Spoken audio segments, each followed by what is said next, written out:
And it's funny to read the comments on those because some people think it's the coolest thing in the world and some people don't understand it. And some people, and you know what? It's not for them to understand. It's our tradition. It's our William Penn tradition.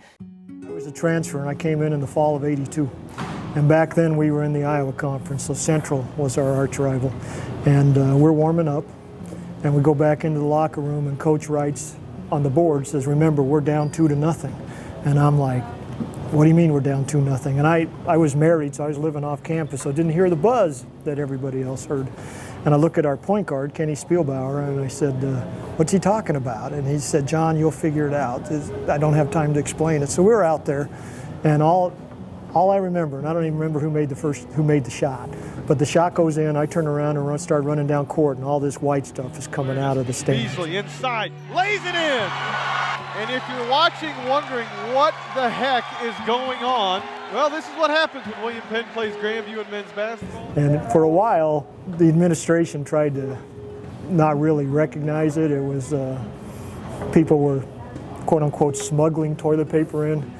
We weren't quite as naive as they thought because they'd be wearing parkas that was 3 sizes too big, you know, and putting it in. Because I went to school here, I played in it, I actually made a shot for the toilet paper. It means a lot to me now as a coach because I like to think that I had something to do with this tradition continuing because when we used to play Central from the 70s, then we changed to NAI, we had to pick a rival.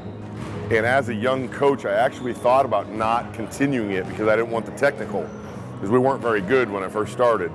But I went with it, we picked Grandview, and it's been an even better tradition now. For about the first, well, obviously the first possession or second possession, whenever we score and the toilet paper comes, it's always chaotic. But for about the first 10 or 15 minutes of the first half, we are out of sync. And we always have been. It's almost like playing a homecoming football game.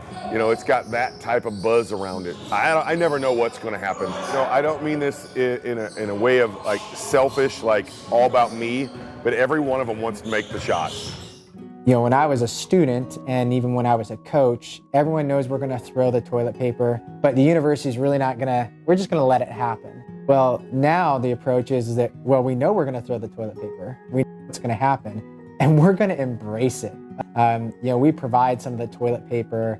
You know, it's great to see you have our students throwing toilet paper, but then you have the 85-year-old Booster Club member. You know, everyone throws the toilet paper. It's to the point where, like, you have to be at the game, like, 2 hours early if you even want to be able to stand in the student section. You have to get there early because of how many students want to be involved in this event. The more energetic we are, the more energetic the Penn Zone is going to be. It's much more of an event than, hey, we're going to do this, let everybody know, kind of word of mouth and don't tell anybody. Of course, now we post it, we get T-shirts that say toilet paper game, you know, so it's a whole different feel than it used to be that way. Some of the Grandview players over the years that have come back, some of them will actually come back to this game, even though they're not cheering for William Penn. Just because it was a good memory for them, and they hated playing here for it, but they also loved playing here for it too. It's just fun to see people smile, and this tradition brings smiles to people and brings happiness to people. And to me, every year, that's the best part about it. It's energy, it's happiness, it's just pure joy when that first basket falls for the Statesmen, and it's just, I'm getting goosebumps talking. I think it's a great tradition, something people remember. I think it's the greatest beginning to a basketball game in America. I absolutely think it's one of the best traditions in college athletics.